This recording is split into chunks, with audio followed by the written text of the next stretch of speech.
ஐந்தாவதாக இறைவன் சில பண்புகள் இருக்குது. அதாவது ஐந்தாவதாக நம்ம புரிஞ்சுக்கொள்ளணும், அந்த பண்புகளை நம்ம எப்பையும் அது இறைவனுக்கு இருக்கு இல்லை என்பதை எப்படி வருகிறது என்பதை வச்சு தான் என்ன செய்யணும், அது சொல்லணும். உதாரணமாக இறைவன் சதி செய்வானான்னு ஒரு ஆள் கேட்கிறான்னு வைங்களே, என்ன போய் சொல்லுவீங்க? உங்களுக்கு மனசுக்குள்ளே முதல்ல என்ன வரும்? சரி, இறைவன் சதி செய்ய மாட்டான், அப்படித்தான் என்ன செய்ய நம்மளுக்கு வரும், சிந்தனையில் எப்படி வரும்? இறைவன் சதி செய்ய மாட்டான். ஆனால் அல்லாஹ் என்ன சொல்றான்? வயம் குருன வயம் குருல்லா வல்லாஹு ஹைருல் மாக்கிரீன். அவர்களும் சதி செய்கிறார்கள், அல்லாஹ்வும் சதி செய்கிறான். அல்லாஹ் சதிகாரர்களில் மிகவும் சிறந்தவர் என்றான். அல்லாஹு தாலா சதிகாரர் மிகவும் சிறந்தவன் அப்படின்றான். அல்லாஹ் கோபக்காரனான்னு கேட்கிறான்னு வைங்களேன், எப்படி இருக்கும்? கோபக்காரன் நம்ம அல்லாஹ் சொல்றதுக்கு ஒரு நல்ல சிபத்து மாதிரியா என்ன செய்யல, விளங்கல்ல. அப்ப இந்த டைம்ல நல்லா குர்ஆன் என்ன சொல்ற? கதிபல்லாஹு அலைஹிம் வலஅனஹும். அல்லாஹ் அவர்கள் மீது கோபப்பட்டான். அல்லாஹ் அந்த சாபம் செய்யறவனா அப்படின்னு ஒருத்தர் கேட்கிறாரு. இப்போ நம்ம அஸ்மா சிபாத் படிக்கிற இடத்தை எப்படி கையாளுவோம், எப்படி செய்யறதுன்னா யோசிப்போம். சரியா? அல்லாஹ் சொல்லவும் செய்யறான், கோபக்காரனான்னு இந்த ஆள் கேட்கிறாரு. அப்ப இதுக்கு எப்படி சொல்ற? அல்லாஹ் தாலா கடுமையானவனோ அப்படின்னு ஒரு ஆள் கேட்கிறான்னு வைங்களேன். அப்படி அல்லதெல்லாம் ஒரு ஆள் இப்படி கேட்கிறார், என்னது? அல்லாஹ் இலகுவானவன், எப்பயும் அல்லாஹ் என்ன செய்வான், கணக்கெடுக்காம தான் என்ன செய்வான் இருப்பான். இப்படி சொல்லலாமா? இது மிக முக்கியமான அம்சம். நம்ம இதை எப்படி சொல்லணும் அப்படி என்பது. அன்புள்ள சகோதரர்களே, இந்த மாதிரி இடங்கள் எல்லாம் உதாரணமா அல்லாஹ் தாலா வெறுக்கக்கூடியவன் வரும். அல்லாஹ் தாலா வெறுக்க கரிக வெறுத்தான்னு வரும். அப்ப அல்லாஹ் தாலா அடிக்கடி வெறுத்துட்டு இருப்பானோ அப்படின்னு ஒரு ஆள் கேட்டான், எப்படி வழக்கம் சொல்றது? குர்ஆன் எல்லாம் வெறுக்கிறது சொல்லிக்கிறான், எப்படி சொல்வது? இந்த இடங்கள் எல்லாம் நம்ம என்ன சொல்லணும் தெரியுமா? இன்னொன்றோட சேர்த்து சொல்லணும். சதி செஞ்சவனுக்கு அல்லாஹ் சதிகாரன், சதி செய்கின்றவனுக்கு இறைவன் சதி செய்வான். அதாவது கோபத்துக்குரிய செயல் செய்கின்றவனுக்கு இறைவன் கோபத்துக்குரிய தனியாக என்ன செய்யக்கூடாது, இறைவனுடைய சிபத்தாக சொல்லக்கூடாது. படைப்பாளன் ஆண்டு கேட்டால் நம்ம தாராளமாக சொல்லிடலாம். அறிவுள்ளவன் ஆண்டு கேட்டால் இறைவன் தாராளமாக சொல்லிடலாம். முழுக்குள்ளவன் ஆட்சி உள்ளவனா தாராளமாக சொல்லிடலாம். இறைவன் வரக்கூடிய ஆற்றல்னா சொல்லிடலாம். ஆனா கோபப்படுவானா அப்படின்னு கேட்டால் கோபப்படுவான்னு சொல்லலாம். கோபக்காரனான்னு கேட்டால் அதை எப்போ சொல்லணும் தெரியுமா? யாரோடு இறைவன் கோபக்காரனா இருப்பான்டா? பாவிகளோடு இறைவன் கோபம் உள்ளவனாக இருப்பான் அப்படின்னு நம்ம என்ன செய்யணும், புரிஞ்சுக்கொள்ளணும். சரியா? ஏன்டா இந்த விஷயத்துல விளக்கம் இல்லாதனால பெரும் அறிஞர்கள் என்று சொல்லக்கூடிய தமிழ் உலகத்தில் இருக்கக்கூடிய சிலர் என்ன செய்யறாங்கடா, ஒரு ஆர்டிக்கல் எழுதிக்கிறாங்க. சுனாமி வந்தது, இப்போ நேபாள் பூகம்பம் வந்து தானே, தானா ஒரு கற்பனை வளர்த்துக்கிறது, அதுக்கு குர்ஆன் ஹதீஸ் எல்லாம் போட்டு எழுதிடுறது அல்லாஹ்வுடைய தண்டனை அப்படின்னு. சரியா? அல்லாஹ்வுடைய தண்டனை அப்படின்னு எழுதிடுறது.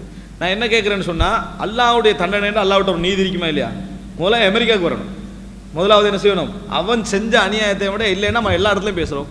அப்போ அல்லாஹ் தாலா அநியாயக்காரனுக்கு அவகாசம் கொடுப்பானே, இந்த அநியாயக்காரனுக்கு அவகாசம் கொடுத்துட்டு அந்த அநியாயக்காரன் என்ன அல்லாஹ் தாலா அப்படி கேட்பாங்களா இல்லையா? அப்போ எதையும் நம்ம சரியாக கையாளுதல் இருக்குது. என்ன நம்ம எப்படி அல்லாஹ் விளங்கி வச்சுக்கிறோம்னா, கோபப்பட்டா மனுஷனுக்கு கோபம் வந்து இறக்கம் காட்டிடுமா? ஒரே நேரத்தில் கோபத்தோட ஒரே நேரத்தில் இறக்கமாக என்ன செய்யலாம், இருக்கல. ஒன்று கோபம் ஒன்று இறக்கம். அல்லாஹ் ஒரே நேரத்தில் மூமின்களோடு கருணை உள்ளவனாகவும் அதே நேரத்தில் காபிர்களோடு கோபம் உள்ளவனாகவும் ஒரே நேரத்தில் இருப்பான். அல்லாஹ்வுடைய சிபத் அது. ஒரே நேரத்தில் கொழுத்து கொண்டும் ஒரே நேரத்தில் தடுத்து கொண்டு இருப்பான். ஒரே நேரத்தில் சபித்து கொண்டும் ஒரே நேரத்தில் கருணை காட்டி கொண்டு இருப்பான். அது யாருடைய பண்பு? அல்லாஹ்வுடைய பண்பு. அப்ப இது நம்ம சரியாக புரிஞ்சுக்கொள்ளணும். இது அந்த பிரச்சனைக்கு வரல, எப்படி அணுகணும் இறைவனுடைய சிபத்தை அணுகிற விஷயத்துல இந்த விஷயங்களை நம்ம என்ன செய்வோம், அணுகுவோம் என்பதை நம்ம புரிந்து கொள்ள வேண்டும். அன்புள்ள சகோதரர்களே, இந்த மாதிரி இடங்கள் எல்லாம் அல்லாஹ் குர்ஆன்ல எங்க யூஸ் பண்றான் நீங்க பாத்தீங்கன்னா, பாவத்துக்கு எதிராக, சதிக்கு எதிராக, மோசமுக்கு எதிராக, துரோகத்துக்கு எதிராக அப்படித்தான் அல்லாஹ் தஆலா என்ன செய்றான், யூஸ் பண்றான். உதாரணமா அல்லாஹ் தஆலா வஹுவ ஹாதிஉஹும், அவர்களை இறைவன் ஏமாற்றக்கூடியவன் அல்லாஹ் தஆலா சொல்றான். ஹாதி, அவர்களை ஏமாற்றக்கூடிய. அப்ப இறைவன் ஏமாற்றுக்காரன் சொல்லலாமா? நஊது பில்லாஹி மின்னா. அப்படி இல்லை. அதை எப்படி சொல்லணும்? ஏமாற்று வேலை செய்கின்றவர்களை இறைவன் என்ன செய்வான், ஏமாற்றுவான். எனவே இந்த மாதிரி சிபத்துக்களை கேட்டா அதோட சேர்த்து தான் என்ன செய்யணும், யூஸ் பண்ணணும். இறைவன் கடுமையானவனா? வேதனை தண்டனை செய்வது கடுமையானவன். யார? குற்றவாளி. ஷதீதுல் இகாப், யா ஷதீத் என்று துஆ கேட்டக்கூடாது. கடுமையானவனே என்ன செய்யக்கூடாது, துஆ கேட்டக்கூடாது. ஷதீதுல் இகாப் அப்படி என்று சொல்லி இறைவன் கடுமையானவன். யாரோட கடுமையானவன்? பாவம் செய்கின்றவர்களோடு கடுமையானவன். இந்த சிபத்துக்கள் இங்க சேர்த்து சொல்ல வேண்டும். இது நம்ம புரிஞ்சுக்கொள்ளணும். ஆனா இப்ப சதி என்ற சிபத்து, இந்த சிபத்தில் வேற மாதிரியும் சொல்லிக்கிறாங்க. ஒரு 6வது 7வது காய்தாக்கள் அது வரும். அப்ப இது மிக முக்கியமாக எத்தனாவது காய்தா, எத்தனாவது சொல்லி முடிச்சுக்கிறது? 5 காய்தாக்கள். சரியா? 5 நான் ஆர்டர் படி வந்துருவேன், ரிவர்ஸ் பண்ணக்குள்ள நீங்க தான் ஞாபகப்படுத்தணும். ஏன்னா நான் ஒரு தரத்தீபில் போய் கண்டிக்கிறேன். சரியா? அப்ப அதை குறிச்சு வச்சுக்கோங்க.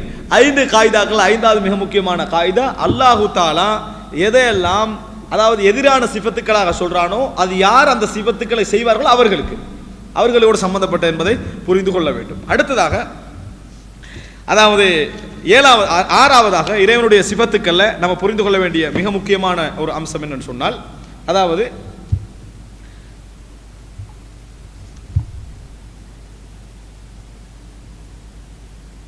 இறைவனுடைய சிபத்துக்கள் நம்ம எப்பொழுதும் ஹஸ்ர் பண்ணக்கூடாது. நம்ம ஏற்கனவே பார்த்தோம், ஹஸ்ர் பண்ணக்கூடாது. ஹஸ்ரண்டா இறைவனுடைய பண்பு பெயர்களுக்கும் பண்புகளுக்கும் எது இல்லை? வரையறை இல்லை. வரையறை இல்லை. வரையறை இல்லைன்னா என்ன? 99 தான் சொல்லக்கூடாது, 100 தான் சொல்லக்கூடாது, சிபத்துக்கள் இவ்வளவு தான் அப்படின்னு சொல்ல. இறைவனுடைய எதுவும் வரையறை அற்றது. இறைவனுடைய எல்லாமே வரையறை அற்றது. அப்ப நம்ம என்ன புரிஞ்சுக்கொள்ளணும்? இன்னலில்லாஹி திஸ்அத்தம் வ திஸ்ஈன இஸ்மா, அல்லாஹ் தஆலாவுக்கு 99 நாமங்கள் பெயர்கள் உண்டு. அப்படி என்று சொன்னா அதை நம்ம எப்படி புரிஞ்சுக்கொள்ளணும்னா 99 மட்டும்தான், வேறு இல்லை என்ற அர்த்தம் அல்ல. 99 மட்டும்தான் மஃஹூமுல் அதத் என்று சொல்லுவாங்க. 99 மட்டும்தான். ஜெயிது வந்தான்னு ஒரு ஆள் சொன்னா ஹாமித் வரவில்லைன்னு அர்த்தம் அல்ல. உங்களுக்கு எப்படி ஜெயிது வந்தான்னு சொன்னா ஹாமித் வரல, இப்ராஹிம் வரல அப்படின்னு அர்த்தம் அல்ல. சில இடங்கள்ல தான் மாற்றி வழங்கலாம்.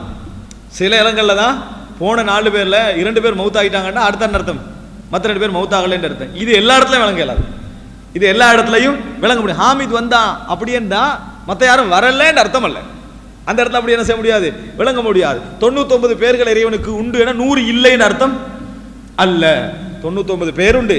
அந்த 99 பேரை நீங்க என்ன செய்ய பாடம் பார்க்கணும். அல்லாஹ் தஆலா 99 தான் பேர் உண்டு என்ற வார்த்தை வந்திருந்தா தான் என்ன செய்யணும், அப்படி வழங்கணும். 99 பேர் உண்டு. யார் மனநம் விட்டு அதை புரிந்து நடைமுறைப்படுத்துகிறாரோ விளங்கிக் கொள்கிறாரோ அவருக்கு அல்லாஹ் தஆலா சொர்க்கம் கொடுப்பான்ற செய்தியை நம்ம என்ன செய்கிறோம் பார்க்கிறோம். இந்த 99 பேர் என்ன அப்படி என்றது என்னது? அபூதாவுத் திருமீதில ஹதீஸ்கள் வருகின்றன, பலகீனமான ஆதாரபூர்வமற்ற செய்திகள். அதனால 99 அந்த செய்தியில வரக்கூடிய சில அதாவது பேர்கள் குர்ஆன் ஹதீஸ்ல ஆதாரபூர்வமான ஹதீஸ்கள் என்ன செய்து வருது. ஆனா இன்னும் சில பேர்கள் அதை என்ன செய்யல, குர்ஆன் சுன்னால சஹீஹான ஹதீஸ்ல இதுல என்ன செய்யல, வரவில்லை. அப்ப 99 பேர்களை குர்ஆன் சுன்னால இருந்து எடுத்து நிறைய பேர் எடுத்து எழுதிக்கிறாங்க. குர்ஆன் சுன்னால இருந்து எடுத்து எழுதிக்கிறாங்க. 99 தாண்டி என்ன செய்யலாம், 100 பேர்களுக்கு மேல என்ன செய்யலாம் நம்ம பார்க்கலாம். உதாரணமாக சித்தீர் வந்து 99 லிஸ்ட்ல வராது, விளங்கிட்டா? சித்தீர்னா என்ன? இறைவன் வந்து அதாவது மறைத்துக் கொள்ளக்கூடியவன் அர்த்தம். சித்தீர்னா சித்தார், நம்ம அந்த திரையை சொல்றோமே, மறைத்துக் கொள்ளக்கூடியவன் அர்த்தம். அதே போல ஹைனா என்ன? வெட்கப்படக்கூடியவன் இறைவன் அப்படி என்பது அர்த்தம். ஹை என்று சொன்னால் இறைவன் மிகவும் வெட்கப்படைய, இன்னல்லாஹ ஹய்யுன் சித்தீருன், அல்லாஹ் தஆலா வெட்கப்படக்கூடியவன், அதாவது இந்த மறைத்துக் கொள்ளக்கூடியவன்.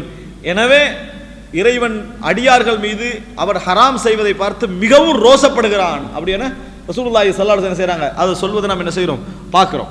அப்ப இந்த இடங்கள் எல்லாம் அதை ஒரு ஷேக் அல்பானியுடைய ஒரு சம்பவம் சொல்வார்கள். ஒரு வாகனத்தில் போயிருக்கிற நேரத்தில் ஒரு வாகனம் சின்ன ஒரு ஆக்சிடென்ட் ஆகி வாகனம் தலைகீழாக புரண்டும். அவர் ஷேக் அல்பானி எப்போ என்ன செய்வார்னா, ஒரு பிள்ளைக்கு பேர் வைக்கிறதா இருந்தாலும் சுன்னா ஹதீஸ்ல வந்துருந்தா லைஃபா சையான்னு பார்த்தா என்ன செய்வார், வைக்கக்கூடிய அளவுக்கு சுன்னாவோட நெருக்கமாக இருந்தவர். அந்த ஆக்சிடென்ட் பட்டு மக்கள் எல்லாம் ஒரு இதாகிக்கிற நேரத்தில் ஒரு மார்க்கத்துக்கு முறை என்ன செய்யறாரு, யா சத்தார்னு என்ன செய்யறாரு அந்த இடத்துல சொல்றாரு. அப்ப ஷேக் அல்பானி அந்த காயங்களுக்கு மத்தியில் என்ன சொல்றாருன்னா, சத்தார் என்பது ஹதீஸ்ல வரல, சித்தீர் என்ற வார்த்தை தான் என்ன செய்யுது ஹதீஸ்ல வருது. ரெண்டும் ஒரே கருத்து. சித்தீர் என்று வருது, அல்லாஹ்வுக்கு சத்தார் என்ற பெயர் இல்லை அப்படின்றார். அப்ப பாருங்க சுன்னால எவ்வளவு கவனமா இருந்துக்கிறார். அந்த இடங்கள்லையும் இறைவனுடைய நாமம் நம்ம சூட்டுற நேரத்தில் ஹதீஸ்ல என்ன செய்யணும், ஆதாரமாக இருக்கணும்ன்றதுக்கு. அப்ப சித்தீர் சத்தார், சித்தீர் சாத்தீர் இந்த இதெல்லாம் ஹதீஸ்ல என்ன செய்யல, வரல. அப்ப நம்ம சித்தீர் என்ற பேர் தான் ஹதீஸ்ல என்னது வரக்கூடிய செய்தியாக நம்ம என்ன செய்கிறோம் பார்க்கிறோம். அப்ப இதெல்லாம் நம்ம பார்க்க வேண்டிய விஷயம். முஹி, சரியா, முஹில் மௌத்தா அப்படின்னு வரும், வணங்கிட்டானே. ஆனா முஹின்னு தனிப்பேர் இறைவனுக்கு என்ன செய்யல, எங்கேயும் வரல.